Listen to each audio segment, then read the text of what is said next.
Assalamualaikum to our beloved lecturers and my fellow classmates. My name is NORAZAM HAKIMI bin SUKAIMI, and today we will discuss about the National Affordable Housing Policy. Before we begin, I would like to introduce our group member. Group number 2 consists of 8 people: Nur NABILLA, MOHAMAD KHAIRZAKI, MOHAMAD IRFAN, Nur ZAHIRAH, NURUL FATIHAH, MOHAMAD AMIRUL HAKIM, MOHAMAD IMAN HAKIM, and me, NORAZAM HAKIMI. And now, we may begin our presentation. My friend Nurul Fatihah will explain to you the introduction to the National Affordable Housing Policy. Hello everyone, my name is Nurul Fatihah. Our topic is about the National Affordable Housing Policy. The National Affordable Housing Policy is a sub-policy that was launched on 9 November 2019. Originally, the medium-term plan targeted through the Malaysian plan was followed up with more detailed policy details, the National Housing Policy, and focused through a specific sub-policy which is the National Affordable Housing Policy. According to McKinsey Global Institute, affordable housing refers not only to affordability in terms of price, but include housing that meets the minimum standards of a satisfactory standard of living, and also the location that is located far from the center of employment. Now, the government and the private sector are actively working together to develop this through a strategic alliance. The issue of housing is the main agenda in the Main Development Master Plan, that known as the Malaysian Plan. This planning plan sets a guideline for the target of affordable housing, constructions as well as the main specifications and prices for the construction of affordable housing, whether developed by the state governments or the private sector. This is to ensure that any issue raised with the affordable housing industry can be overcome. Policy was established in order to control human behavior and can also be the guideline to achieve rational outcomes. However, the term is applicable to be used in different ways based on different occasions. It is a procedure of an action by the government for the purpose to address the public problems or matter that is essential to the country. Before the policy was established, there are certain problems that occurred to the citizens of Malaysia regarding the housing issues. The problems that occurred is as below. The first policy problem is the continual increase of housing prices.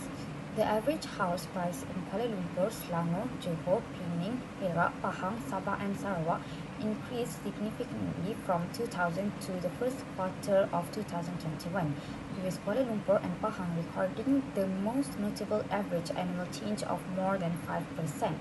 The cost-to-income ratio should not increase till 3.0, but till 2014, the range has been 4.0 till 4.4, indicating that houses in Malaysia are severely unaffordable. The continual increase of housing issues had impacted the middle and low-income earners. According to Malaysia's Department of Statistics, the median monthly income of middle and low-income earners is Rm 6,275 and 3,000 ringgit respectively. The second policy problem is the effect of rapid urbanization in demographic migration and expansion. Urbanization is a process in which an area will become more urbanized and include some of the elements of development like economy, infrastructure, society, or politics. The level of urbanization can be measured by a population proportion living in urban and rural areas as compared to the total population. The World Bank has reported a growth in the numbers of Malaysians living in urban areas from 20% to 30% between 1960 and 2015, reaching 75.44%.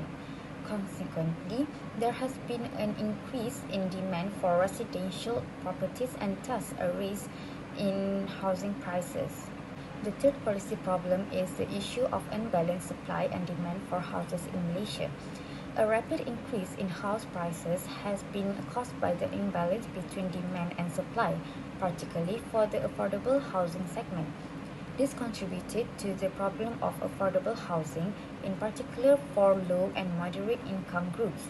In the year of 2009 and 2014, the average house prices in Malaysia rose by 7.9% in the compound annual growth rate terms, outpacing the 7.3% increase in average household income over the same period. The average number of houses available is 85,000, while the number of households has risen up to 118,000. This is the inverse of the situation in 2007 till 2009, when supply far outweighed demand. Next policy problem is the increases rate in the household income is lower. The downfall of the household income make it harder for them to own a property. The reason is because the household income is lower by 12.4%, while the increase rate of the housing market is far more greater, which is 17.4%. The effects takes place in the most developed states in Malaysia, such as Kuala Lumpur, Selangor, Pulau Pinang and Johor. Moreover, based on the annual report 2016, the median household price in Kuala Lumpur is 19.2%, based on compound annual growth rate in the year of 2012 to 2014.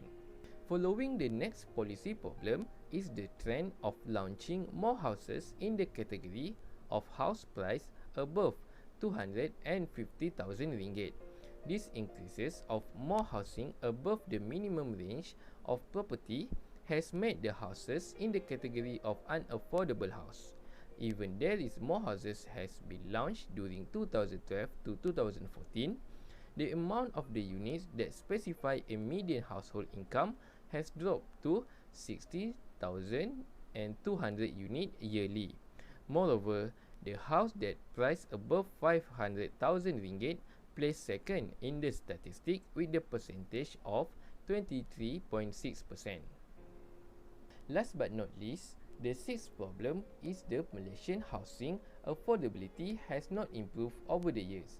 Most of the low-income group rely on the long-term affordable housing policies in order for them to own a house.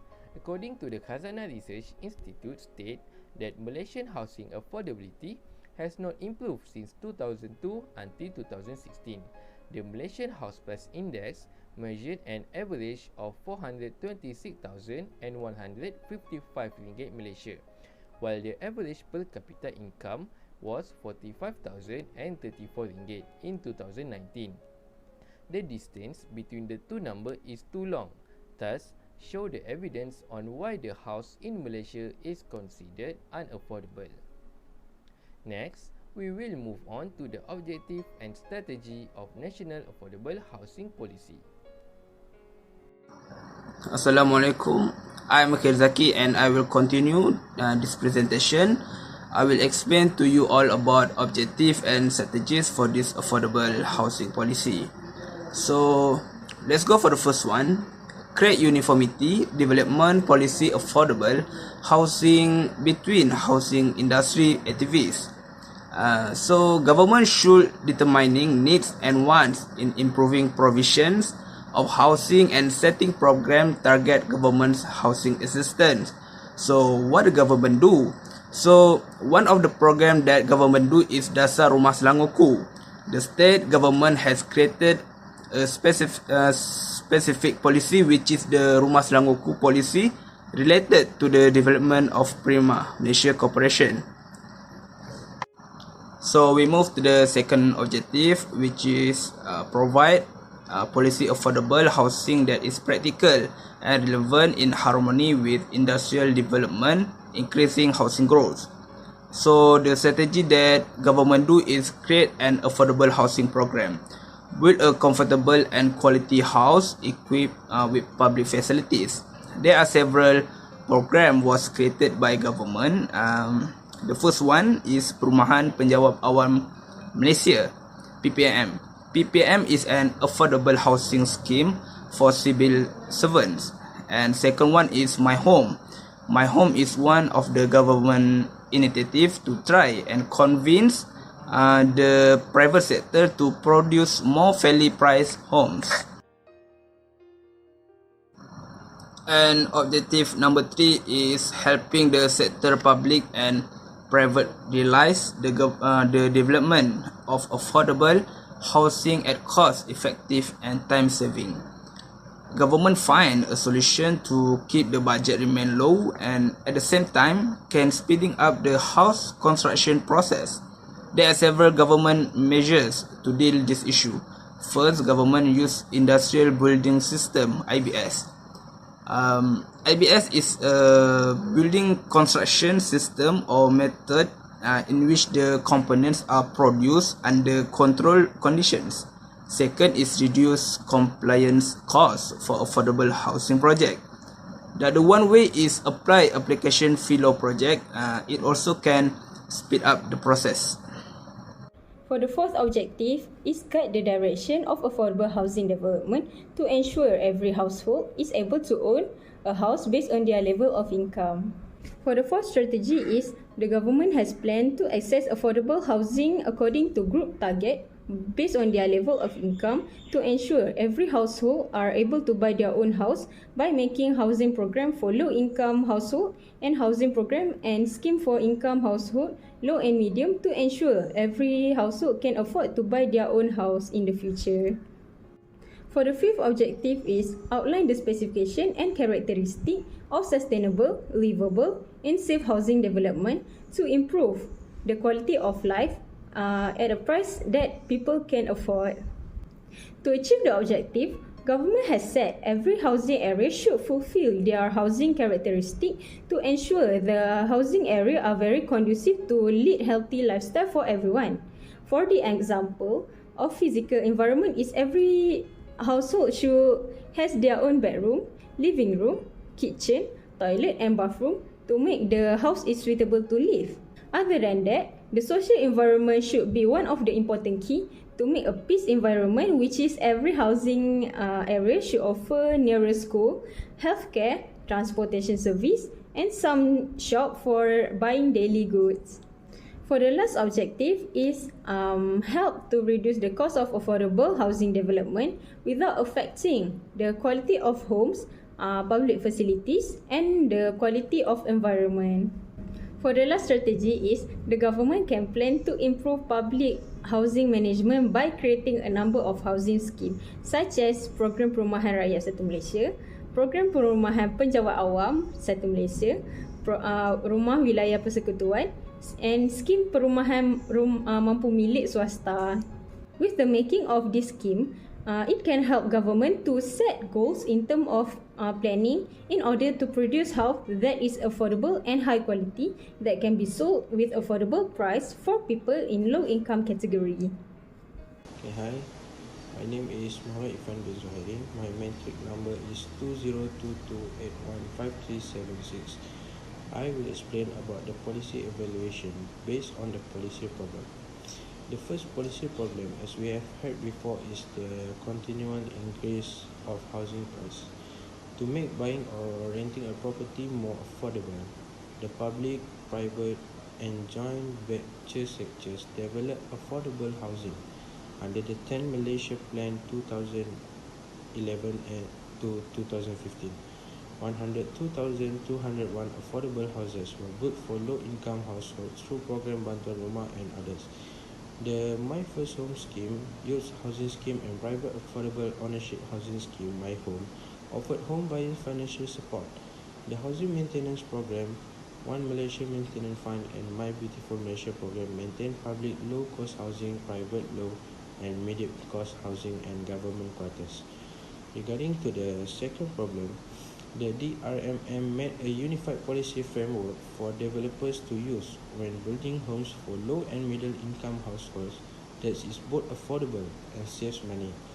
As a result, the Department of Wakaf, Zakat and Hajj, Jawhar and other organizations such as state Islamic religious bodies, state governments and local governments work together to build 458 public affordable housing projects on the Wakaf land. The third problem is issue of unbalanced supply and demand for houses in Malaysia. The credit counselling system has been given the mandate by the DRMM to be established by the Central Bank of Malaysia and its management agency, AKPK, in order to educate and advise the general public on various financial concerns. This will increase an individual's finance capabilities, assist them in the process of owning a home, and ensure that housing can be purchased at an affordable price. Because of this, the reverse of the situation may be avoided when the supply far exceeds demand. Next is the increases rate in the household income. Because of this problem, the government offers financial incentive in the form of tax exemption and tax credit for affordable home building machinery and tools. It is self-evident that a decrease in construction costs can contribute to a fall in house prices, which in turn can increase home affordability. This will lead to the success of the NAHP objective. Next, in 2018, the National Housing Policy was passed into law order to provide those in need with housing that is both suitable and affordable. The DRMM was established in 2019 as a sub-policy of the National Affordable Housing Policy in order to further address the issue that are associated with the lack of affordable housing for households with low and middle income. Both policies provided a set of criteria that should be followed by all parties engaged in the delivery of affordable housing. These guidelines included the setting of housing standards that should be met by developers and the determination of a price range that should apply to each state. They also outlined the government's initiative in the areas of building an integrated housing system, putting up a platform for education and assistance on financial concerns, and lowering the prices of affordable housing in terms of land price, development charge, and compliance costs. The last one is, after the NAHP were established, more than 5,000 affordable homes that will be created by Samderby Property over the course of the next 3 years. A total of 16636 affordable homes are now under construction or have been finished by various federal and state authorities as the 30th of April 2019. Assalamualaikum warahmatullahi wabarakatuh. My name is Muhammad Iman Hakim bin YUSAINI and my student number is 2022-69992. So based on the objectives that have been stated before, there are some effects that can be seen after the existence of Malaysia's National Housing Affordable Policy. And there were also a number of housing related challenges right before the policy was established, necessitating the creation of a policy to deal with them.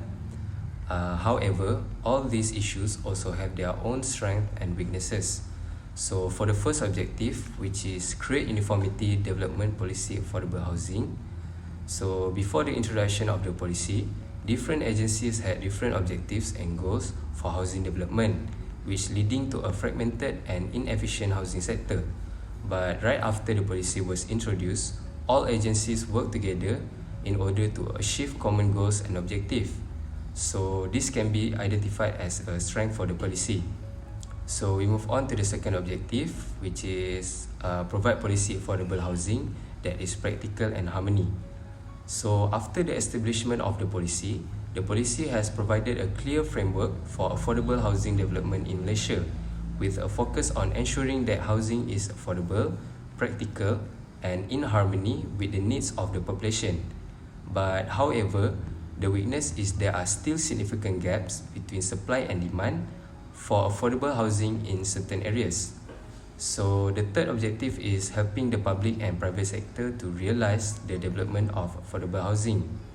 So this objective seems to be achieved because the policy created a supportive regulatory framework that encourages private sector investment in affordable housing development.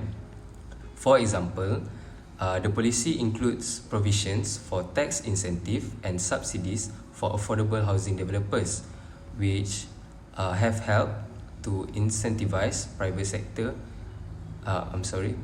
investment in affordable housing. So the next objective is guide the direction of affordable housing development. So the objective seems to be achieved too because the policy addressed this issue by providing a clear and unified direction for affordable housing development in the country. And the next objective, which is outline the specification and characteristics of sustainable, livable, and safe housing development. So after the introduction of the policy, there has been a greater emphasis on sustainable, livable, and safe housing development. And the policy outlines the specifications and characteristics that housing projects should meet in order to be considered sustainable, livable, and safe. And for the last objective, help to reduce the cost of affordable housing development. So the policy reduced the time and cost required to obtain approvals and permits from local authorities in Malaysia.